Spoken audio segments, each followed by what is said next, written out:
ফেরেশতা জিজ্ঞাসা করবে, এই বেঈমান, তোরে কে জাহান্নামে ফেললো, কেন জাহান্নামী হলি?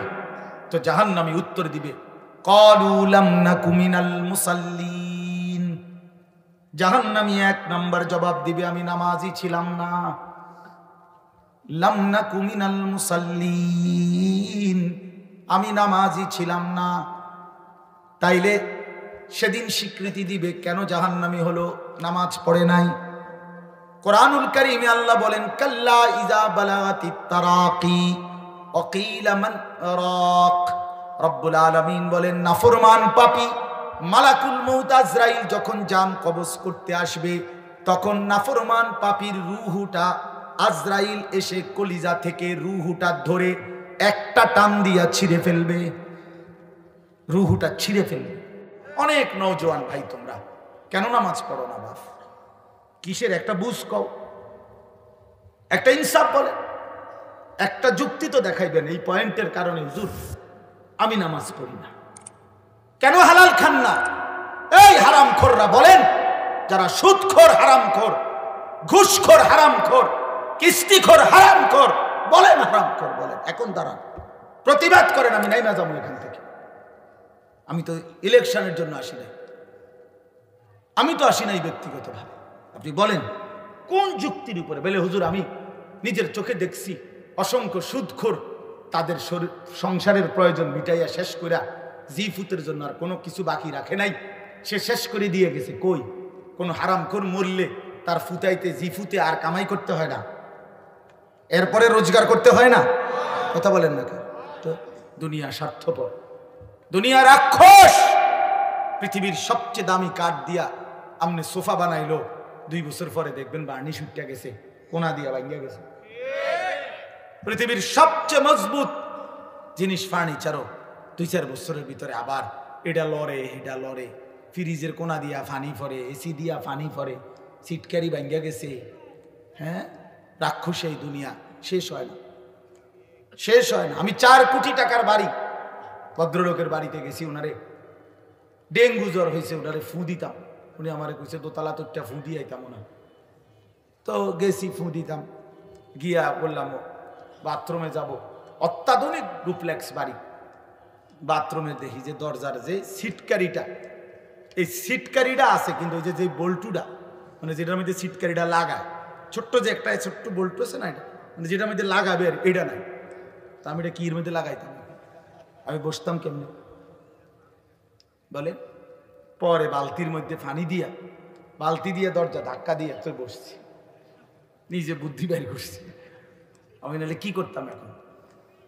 তখন বাইরে হয়ে বললাম, ভাই এরই নাম দুনিয়া, সিটকারি আছে বল্টু নাই, এটার নাম কি? এখানে চায় প্রয়োজন থেকেই যায়, এখানে প্রয়োজন। আপনি যেদিন মরবেন সেদিনও আপনার সংসারে অনেক কিছু থাকে, হয় নুন নাই, নয়তো পেঁয়াজ নেই, নয়তো আদা নাই, নয়তো রসুন নেই, পরের দিনের বাজার নেই। ঠিক কিনা বলেন না? আপনি জীবনও খোদার কসম আপনার স্ত্রী সন্তানের প্রয়োজন শেষ করে যাইতে পারবেন না, শুধু শুধু ধোকা ধোকা ধোকা। ওয়ামাল হায়াতুদ দুনিয়া ইল্লা মাতাউল গুরুর। বানানেওয়ালা যিনি রব্বে করিম, যিনি সৃষ্টি করেছেন দুনিয়া, তিনি নিজেই বলেছেন, বান্দা দুনিয়া আমি বানাইলাম, আমি নিজেই বললাম এটা ধোকা। কে বললেন? ওয়ামাল হায়াতুদ দুনিয়া ইল্লা মাতাউল গুরুর। গুরুর মানে ধোকা। রব্বে করিম বলে, বান্দা আমি বানিয়েছি, আমি জানি, আমি আল্লাহ জানি। বানানেওয়ালা কোম্পানি যদি বলে এটা 2 নম্বর, আপনি কেমনে বলবেন এটা 1 নম্বর? কথা বলেন। যিনি সৃষ্টিকর্তা তিনি বললেন ধোকা। ওমা হাদিহিল হায়াতুদ দুনিয়া ইল্লা লাহবুন ওয়া লাইব। রব্বুল আলামিন বলে, বান্দা দুনিয়ার জীবন শুধুই তামাশা, শুধুই খেলাধুলা, খেলনা, মালা ঠোলা। ছোটবেলায় যেই মালা ঠোলা আমরা খেলছি, এখনকার বাচ্চা হয়তো খেলে না, আমরা তো ছোটবেলায় খেলছি মালা ঠোলা দিয়ে। বাচ্চারা একসাথে খেলাধুলা করছি, বিভিন্ন ছোট্ট ছোট্ট বাটির মধ্যে রান্না বান্না করছি, সবগুলো মালা ঠোলা ঘরে ফিরে চলে গেছে। রব্বুল আলামিন বলে বান্দা এই ঘর এই জমিন এই আসমান এই গোটা কায়নাত এটা মালা ঠোলা খেলনা। একদিন সময় হবে আমি ইসরাফিলকে বলবো, ইসরাফিল একটা ফু দিবে বান্দা, আমার কায়নাত আমি তছনছ করে ভেঙে ফেলবো। ইজাস সামাউন ফাতারাত, আসমান কাচের মতো চুরচুর করে ভেঙে ভেঙে পড়বে। কোরআন শরীফের আয়াত।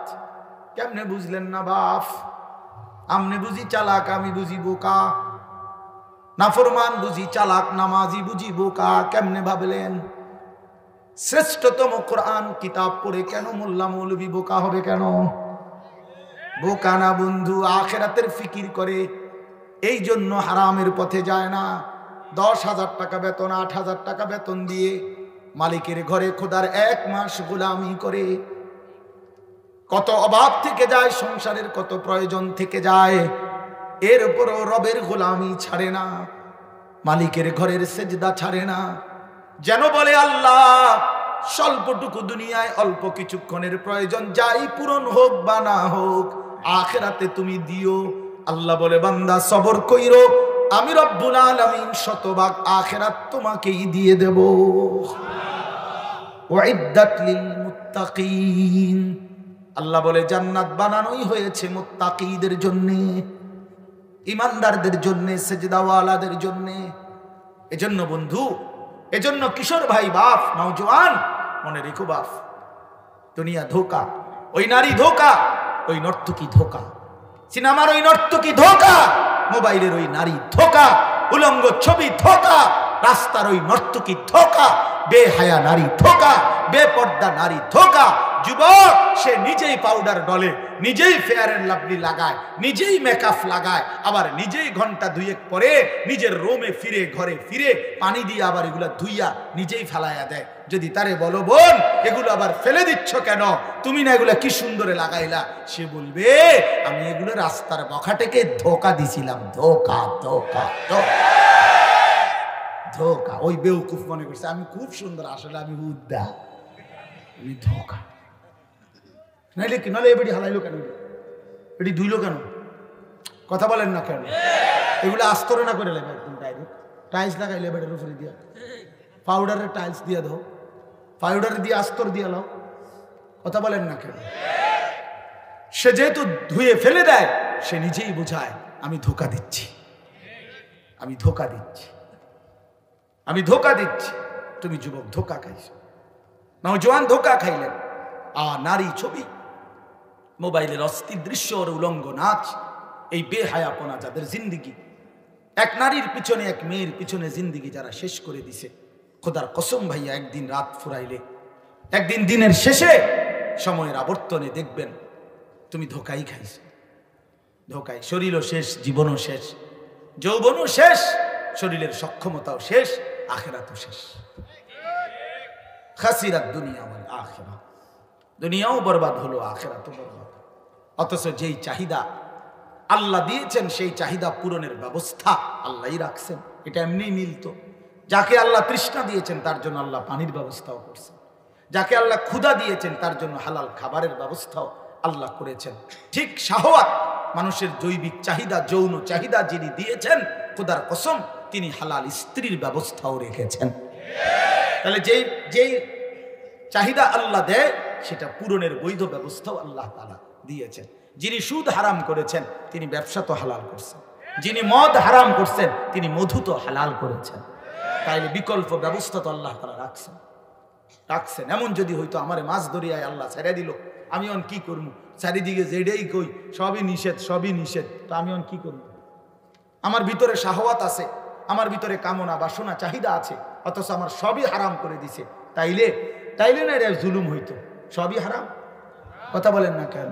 আমি সব উপার্জনের সব লাইন বন্ধ করে আমারে জঙ্গলে যাওয়ানোর বুদ্ধি করে দিছে, আমি যেন আফ্রিকার জঙ্গলে যাই গা।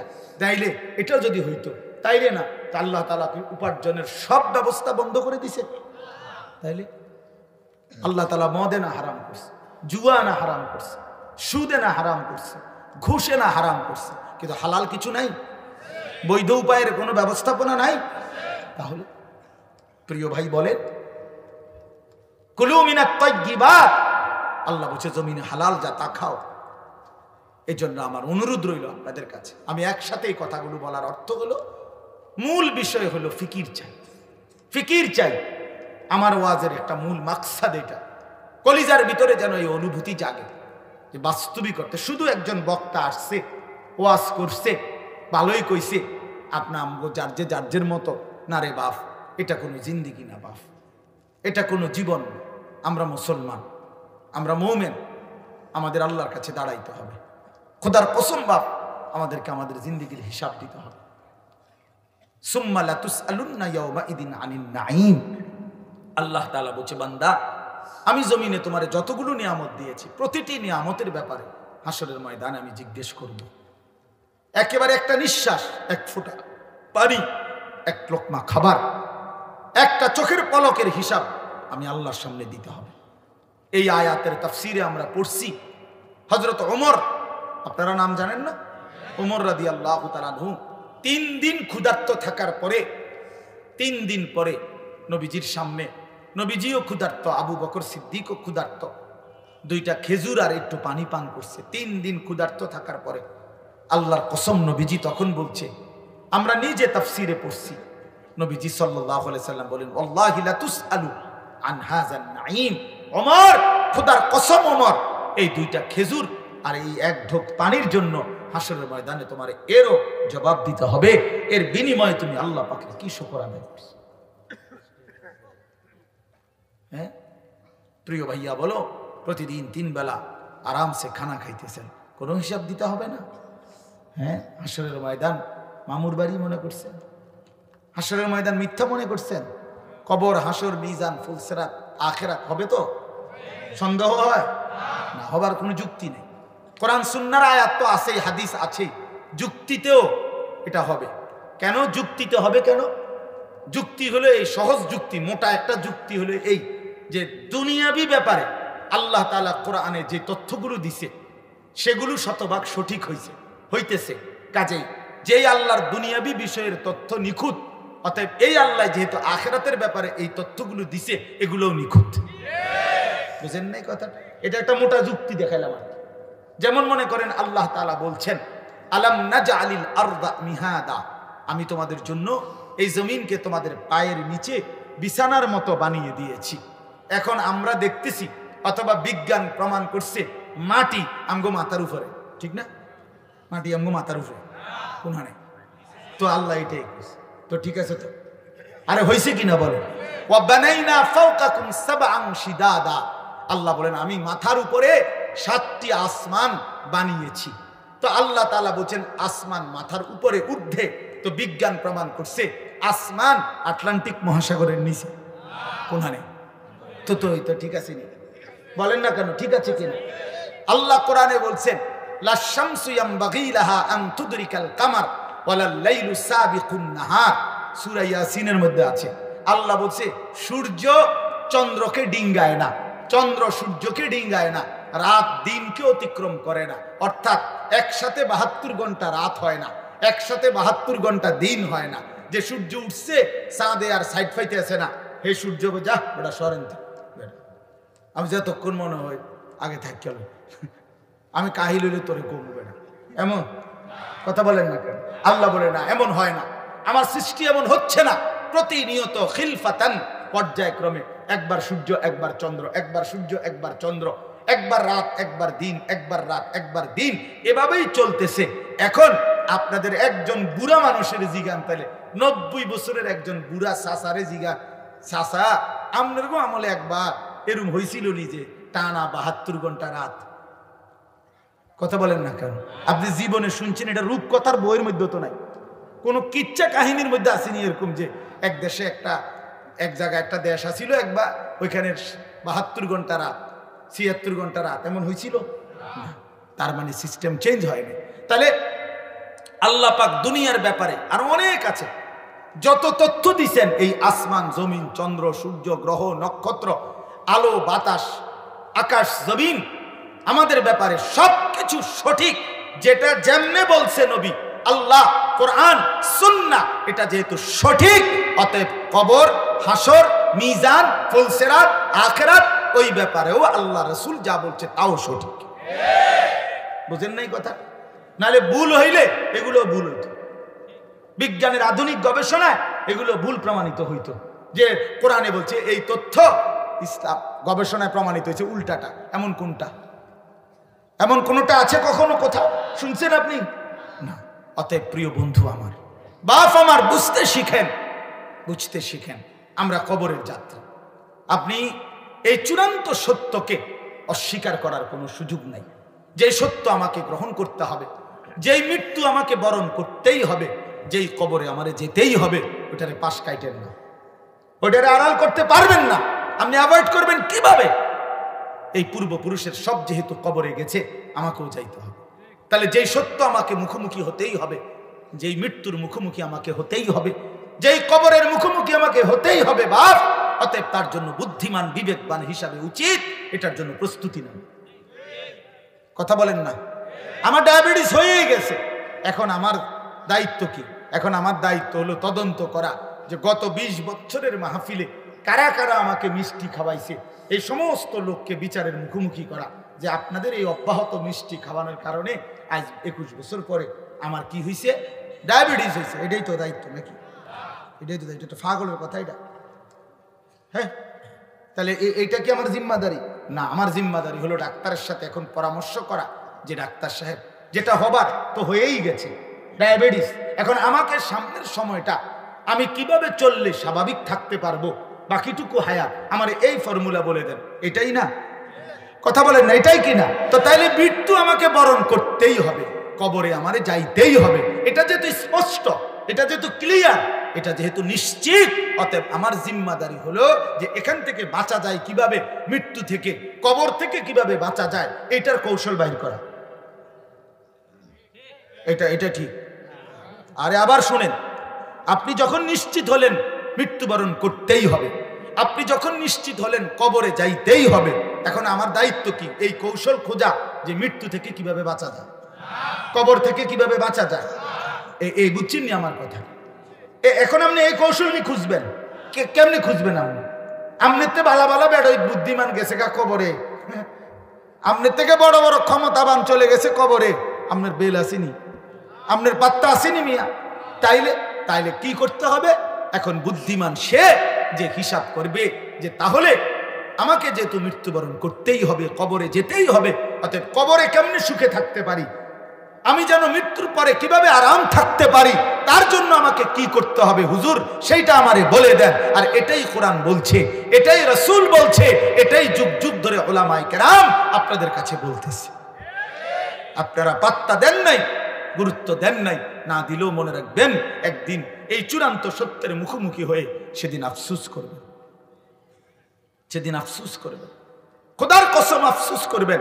কোরআন শরীফে আছে, আমি শুনাই আপনাদেরকে কয়েকটা আয়াত। কোরআন শরীফে আছে, আল্লাহ তাআলা বলেন, ফেরেশতা যখন জাহান্নামের নাফরমান চিৎকার করবে তো ফেরেশতা জিজ্ঞেস করবে, মা সালাকাকুম ফি সাকার। এই যে আল্লাহ বলেন, ফেরেশতা জিজ্ঞাসা করবে, এই বেঈমান, তোরে কে জাহান্নামে ফেললো, কেন জাহান্নামী হলি? তো জাহান্নামী উত্তর দিবে, ক্বালু লাম নাকু মিনাল মুসাল্লিন। জাহান্নামী 1 নাম্বার জবাব দিবে, আমি নামাজি ছিলাম না। লাম নাকু মিনাল মুসাল্লিন, আমি নামাজি ছিলাম না। তাইলে সেদিন স্বীকৃতি দিবে কেন জাহান্নামী হলো, নামাজ পড়ে নাই। কোরআনুল কারীমে আল্লাহ বলেন, কাল্লা ইযা বালাগাতিত তারাকি ওয়া কিলা মান রাক। রব্বুল আলামিন বলেন, নাফরমান পাপী মালাকুল মউত আজরাইল যখন জান কবজ করতে আসবে, তখন নাফরমান পাপীর রূহটা আজরাইল এসে কলিজা থেকে রূহটা ধরে একটা টান দিয়া ছিঁড়ে ফেলবে, রূহটা ছিঁড়ে ফেলবে। রূহটা কণ্ঠনালীর কাছে এসে দাঁড়াবে, এখানে কণ্ঠনালীর কাছে এসে আটকায় যাবে। রাসূলুল্লাহ সাল্লাল্লাহু আলাইহি ওয়াসাল্লাম বলেন, আমি আপনাদের একটা জিনিস বুঝাইলে সহজে বুঝবেন।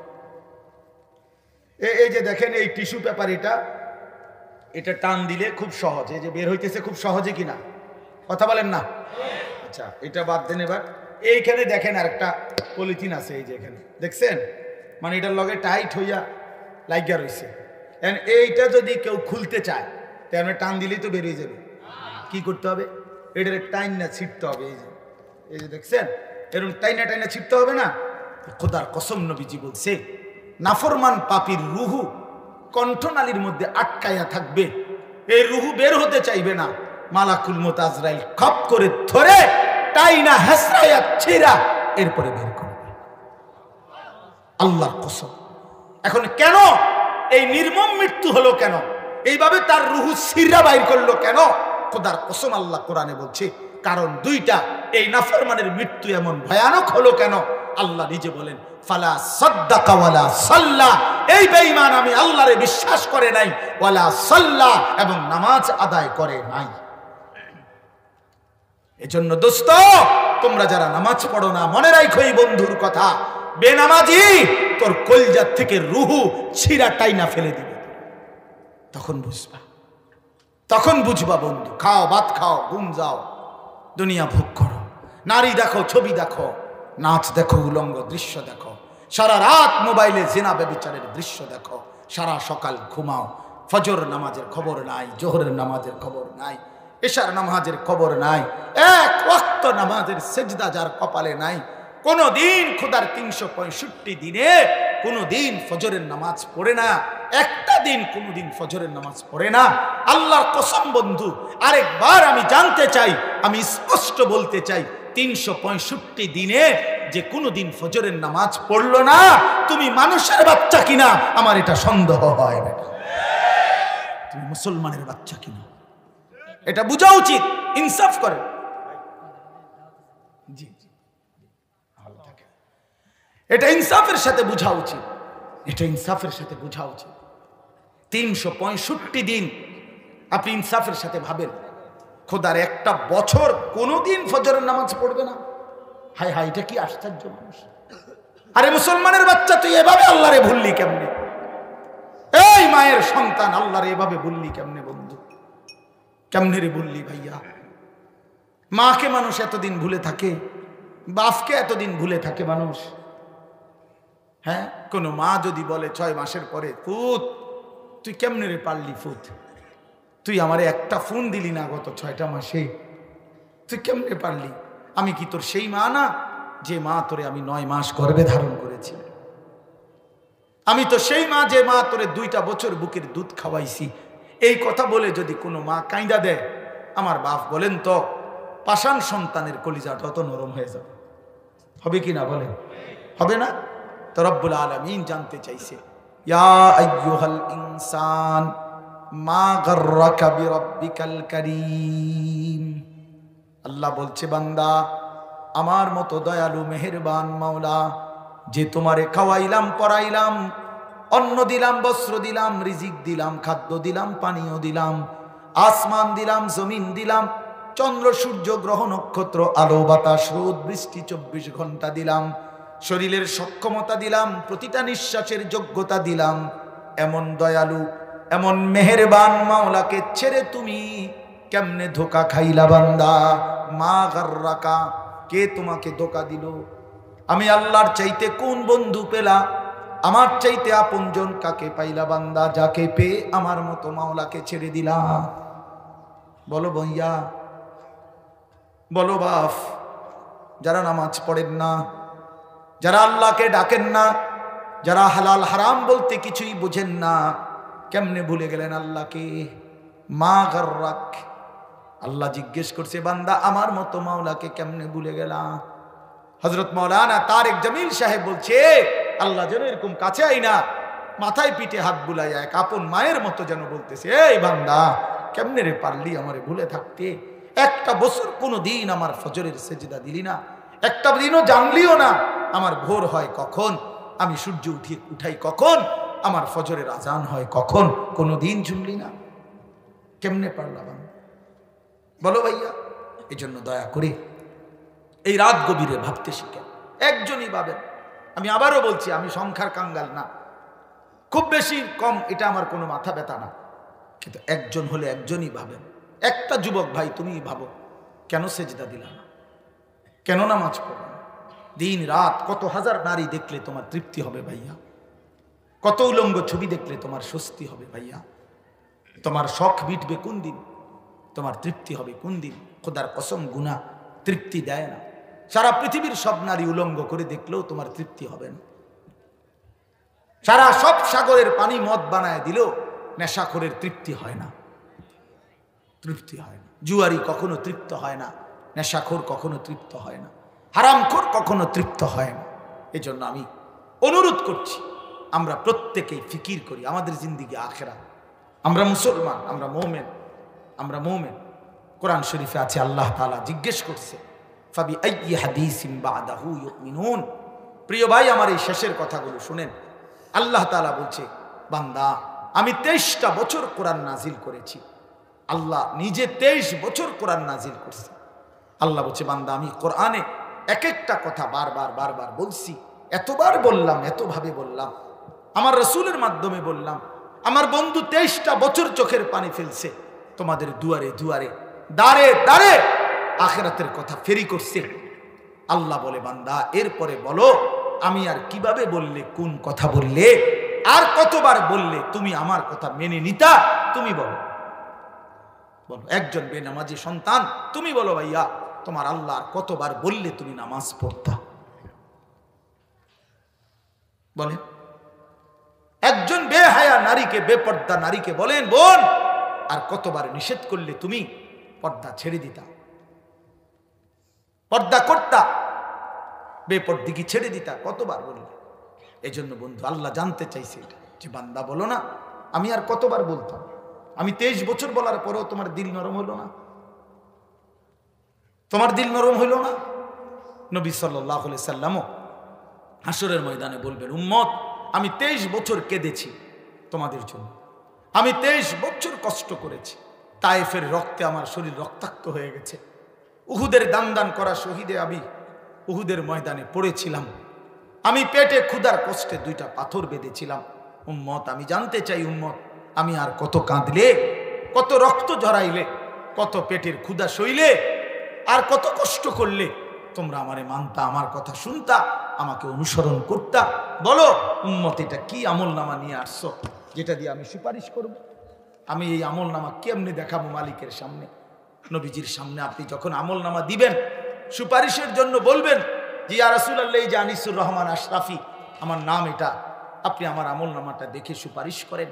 নবীজি সাল্লাল্লাহু আলাইহি সাল্লাম দেখবে পৃষ্ঠার পর পৃষ্ঠা, জিন্দিগির পর জিন্দিগি, বছরের পর বছর, মাসের পর মাস, কোনো নামাজ নাই, রোজা নাই, হালাল হারামের কোনো পার্থক্য নাই, মদ, জুয়া, চুরি, ডাকাতি, জিনা, ব্যভিচার, সুদ, ঘুষ, ওজনে কম দেয়, হারাম উপার্জন করছে, স্ত্রী বেপর্দা, ছেলে বেনামাজি, মেয়ে বেপর্দা, ঘরে রঙিন টেলিভিশন, নাচ গান, মুখে বিড়ি সিগারেট, কথায় কথায় গালি গালাজ। আহা, এটা জিন্দিগি? এটা জীবন? আল্লাহ নবী সাল্লাল্লাহু আলাইহি সাল্লাম বলবেন, উম্মত আমি শ্রেষ্ঠ নবীর শ্রেষ্ঠ উম্মত হিসাবে তুমি আমার এটা কি দিলা? তুমি আমার এত বড় বেইজ্জতি কেমনে করলা? এত বড় অপমান কেমনে করলা? আমি এই আমল নামা নিয়ে মালিকের সামনে কেমনে দেখাবো? বলেন। অতএব বাপ ফিকির চাই, ইনসাফের সাথে ভাবেন। ওয়ালতানজুর নাফসুম মা কদ্দামাত লিগাদ। আল্লাহ বলছে, বান্দা ভেবে দেখো আজকের দুনিয়া থেকে আগামীকালকের আখিরাতের জন্য কি পাঠিয়েছো। নবীজি বলছেন, আল কাইয়িসু মান দানা নাফসাহু ওয়া আমিলা লিমা বাদাল মাউত। বুদ্ধিমান সে যে নিজের হিসাব করে এবং মৃত্যু পরবর্তীর জন্য আমল করে। নবীজি বলছে, নবীজিকে জিজ্ঞাসা করছে, মান আকিয়াসুন নাস, সবচেয়ে বুদ্ধিমান কে? নবীজি বলছে, আকসারুহুম যিকরান লিল মাউত, যে মৃত্যুকে বেশি বেশি স্মরণ করে, ওয়া আকসারুহুম ইস্তিআদাদান লিল মাউত, যে বেশি বেশি মৃত্যুর জন্য প্রস্তুতি গ্রহণ করে। অতএব মৃত্যু নিশ্চিত, নিশ্চিত কথা বলেন না? মরণ নিশ্চিত, কবর নিশ্চিত, আখিরাত নিশ্চিত। অতএব প্রিয় বন্ধু, প্রিয় বাপ, কষ্ট করেই বসছেন, কষ্ট করেই আসছেন, কষ্ট করেই ইন্তজাম করছেন। আপনাদের এই ভালোবাসা, আপনাদের এই আশা, আপনাদের এই আন্তরিকতা, এটা যেন কাজে লাগে। আমাদের সামনে মাহে রমজান, এই শেষ কথাটা হলো এটাই, যদি ভাবেন, যদি বুঝেন আসলেই আমার আখিরাত সুন্দর করা দরকার। দেখতে দেখতে আমার হায়াতের লম্বা সময় চলে গেছে দুনিয়া দুনিয়া করতে, গুনার নাফরমানিতে, আমার আখিরাত দরকার। তো ঘুরে দাঁড়ান, আরেকবার ঘুরে দাঁড়াইয়া এবারে রমজানকে সামনে রেখে গুনাহ ছেড়ে দিয়ে আল্লাহর ইবাদত পুরো একটা মাস রমজান সুন্দর করে আল্লাহর হুকুম পালন করেন। সবগুলো গুনাহ ছেড়ে দেন, চুরি, ডাকাতি, জিনা, ব্যভিচার, মদ, জুয়া, সুদ, ঘুষ, নারী, ছবি, সমস্ত অশ্লীলতা, বেহায়াপনা, হারাম উপার্জন। প্রিয় ভাই, আমি একজনের আশায় বললাম, একজনের আশা। আমি 1 লাখ দিয়ে করবোটা কি বাপ? আমি তো ভোটে দাঁড়াইছি না, আমি তো কোনো প্রার্থী না যে আমার একটা ভোট বেশি হইলে আমার লাভ, না না। অতএব আমি একজনের জন্য বললাম, একজনও যদি বদলে যান, নিজের জীবন সুন্দর করে এইবারে রমজানে যদি আপনি টার্গেট নিতে পারেন যে আল্লাহ তোমারে সাক্ষী রেখে ওয়াদা দিলাম মাওলা, এই রাত গভীরে আল্লাহ আমি ওয়াদা করছি নিজের দিলে যে আমি গুনাহ ছেড়ে দিব, আমি নিজের জীবন সুন্দর করব, তাহলে একটা মাস রমজান যদি আমরা কদর করি, আল্লাহর কসম গুনাহ ছেড়ে দিয়ে আল্লাহর হুকুম পালন করবেন। পুরাটা মাস নামাজগুলো 5 ওয়াক্ত ঠিক মতো আদায় করেন, পুরা মাস রোজা আদায় করেন, পুরা মাস 20 রাকাত তারাবি প্রতিদিন গুরুত্ব দিয়া পড়েন, ইফতার করেন, সাহরি করেন, শেষ দশকে মসজিদে ইতিকাফ করতে চেষ্টা করেন, সবে কদরের রাত্রিগুলোতে দোয়া কান্নাকাটি করে চোখের পানি ফেলে অঝরে কাঁদেন, জিকির তেলাওয়াত করেন, গুনাহ থেকে বাঁচেন। আল্লাহর কসম আল্লাহ ওয়াদা দিছে, লাআল্লাকুম তাত্তাকুন, 1 মাসেই বান্দা আমি তোমারে মুত্তাকি বানিয়ে দেব, আর মুত্তাকি হলেই 1 মাসের মধ্যেই তুমি জান্নাতি। যে মুত্তাকি সে জান্নাতি, যে মুত্তাকি সে জান্নাতি, যে মুত্তাকি সে জান্নাতি। এজন্য তুমি বান্দা, ঠিক আছে আমি 11 মাস ধরে তোমারে ডাকছি, তুমি আসো নাই, তবু আমি রাগ করি নাই বান্দা, 1টা মাস কদর করো, আমি আল্লাহ 1 মাসেই তোমাকে মুত্তাকি বানিয়ে দেব। 30 দিন অথবা 29 দিন, 31 দিন লাগবে না। ঈমান আমার পাসপোর্ট, তাকওয়া আমার ভিসা। ঈমান আর পাসপোর্ট আর তাকওয়ার ভিসা লাগবে, ঈদের দিন জান্নাতের ফ্লাইট হয়ে যাবে। এজন্য আল্লাহ বলছে, ইয়া আইয়ুহাল্লাযীনা আমানু, হে ঈমানদারগণ তোমাদেরকে বলছি। আল্লাহ বলছে, বান্দা তুমি বলছো দেখেন আমি তোমারে নামাজ পড়তে কইছি, তুমি না কইলা তুমি মুসলমান, তুমি কইলা কেন? তুমি বললা লা ইলাহা ইল্লাল্লাহ, তুমি মানছো দেখে না তোমারে রোজা রাখতে কইছি, তুমি কও আমি হিন্দু, আমি বলবো না তোমারে। কথা বলেন না কেন? এই বেনামাজি ছেলে, তুমি বলো বেটা তুই মুসলমান কিনা বলো বেটা। যদি বলো মুসলমান, তো নামাজ পড়বি না কেন? আর যদি নামাজ পড়তে না পড়াই সিদ্ধান্ত, তাহলে নাফরমান প্রকাশ্যে বলে দে বেটা আমি হিন্দু বেটা, আমি বৌদ্ধ, আমি ইহুদি, আমি খ্রিস্টান, আমি নাস্তিক, আমি মুরতাদ, বলে দে বেটা। তাহলে তোরে আর বলবে কে বেটা? তোরে আর নামাজ পড়তে বলবে কে? তো খোলামেলা করে ফেল। মুনাফিকের কি দরকার? কাগজে লেখলা ধর্ম ইসলাম, সেজদা দাও না কেন? তাইলে কোন লজ্জায় লেখলা ভোটার আইডি কার্ডে, জন্ম নিবন্ধন সনদে, পাসপোর্টের তথ্যে লিখলা কেন ধর্ম ইসলাম? তুমি সেজদা দিবা না তোমার সিদ্ধান্ত, তুমি হালাল খাইবা না তোমার সিদ্ধান্ত, তুমি আল্লাহকে মানবা না তোমার সিদ্ধান্ত, তো লা ইলাহা ইল্লাল্লাহ বলো কেন? মুহাম্মাদুর রাসূলুল্লাহ বলো কেন? বলে এই জন্য যৌক্তিক কথা তো এটাই যে আমি যেহেতু মুসলমান, আমি লাগাম ছাড়া না, আমার জিন্দিগি পাগল ছাগলের জিন্দিগি না, আমরা মোমেন, আমাদের জীবন স্বাধীন না আল্লাহর অধীন। স্বাধীন না আল্লাহর অধীন? আল্লাহর অধীন। আমি মুক্ত না, আমি আজাদ না, আমি আল্লাহর হুকুমের অধীন, আমি রাসূলুল্লাহ সাল্লাল্লাহু আলাইহি সাল্লামের সুন্নাতের অধীন, আমার নবীর 23 বছরের মেহনতের অধীন, আমি নবীজির সুন্নাতের অধীন। অতএব আমার বাপ, আমার বন্ধু, আমি দোয়া করছি আপনারা প্রত্যেকে ইনশাআল্লাহ নিয়ত করেন যে এবারে রমজান ঘুরে দাঁড়াবেন ইনশাআল্লাহ। এবারে রমজান যেন হয় পরিবর্তনের রমজান। বলেন রমজান আসা পড়ছে, আমরা সবাই সারা পৃথিবীর মুসলমান রমজান নিয়ে প্রস্তুতি নিতেছি, ইমানদাররা, ওলামায়ে কেরামরা, আউলিয়ারা, সব সব সব রমজান রমজান রমজান। আমরা এই সব কোনো কথা নাই ভাই, রমজান সামনে আর কোনো কথা নেই, খালাস। মাহফিল, হুজুর, দাওয়াত, ওর রাহেব সব বন্ধ, রমজান সামনে শুধু রমজান। সোমবারে আমার উমরার ফ্লাইট, তো আমি চলে যাব আল্লাহর ঘরে, খালাস, মালিকের ঘরেই পড়ে থাকা, আল্লাহর ঘরে। এই জন্য বলার উদ্দেশ্য হইল বন্ধু আমার, রমজান মোমেনের জন্য ভিন্ন কিছু, নাফরমানের জন্য কিচ্ছু না।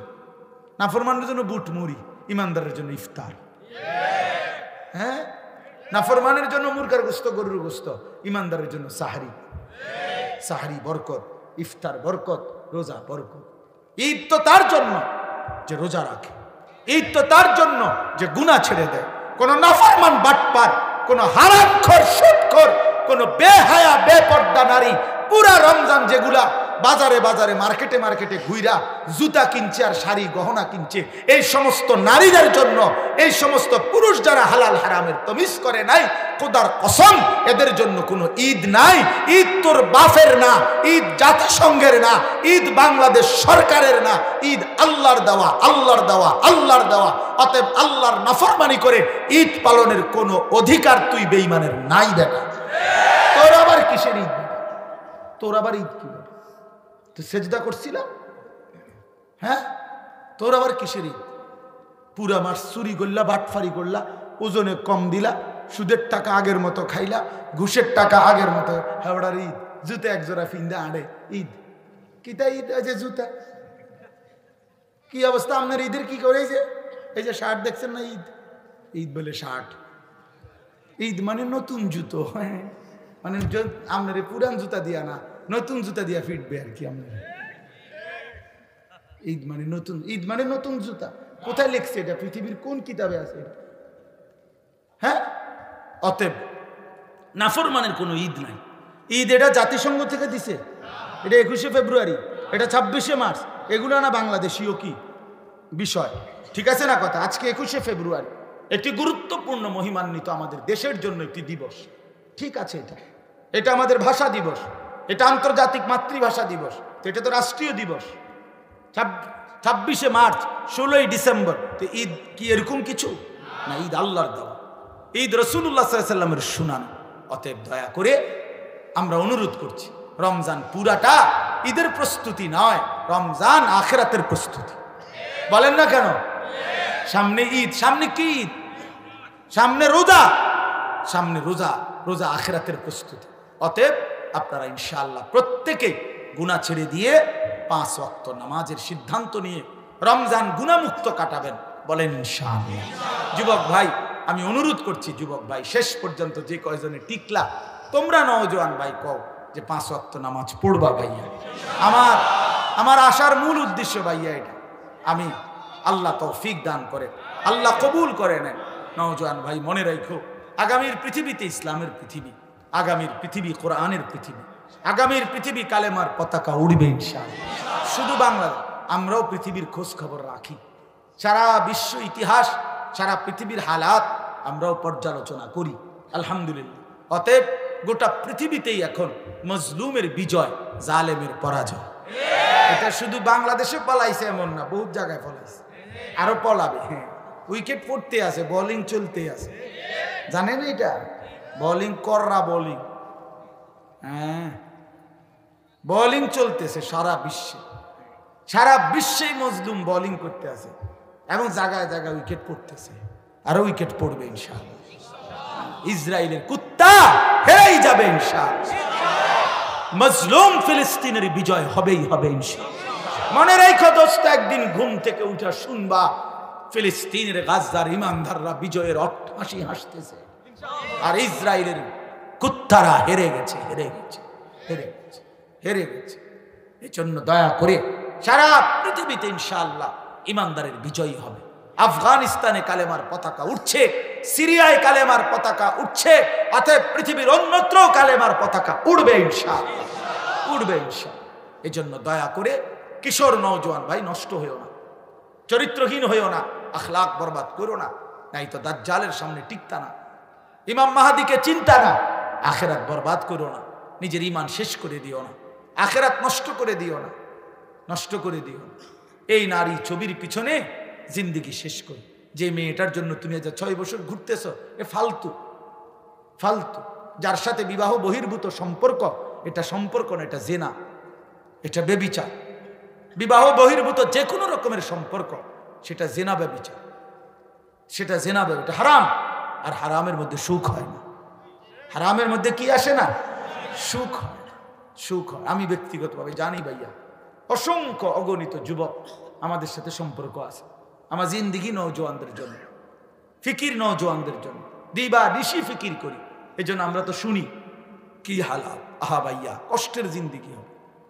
হারাম নারী সুখ দিবে না, বেহায়া নারী সুখ দিবে না, বেপর্দা নারী ইজ্জত দিবে না, সুখ দিবে না।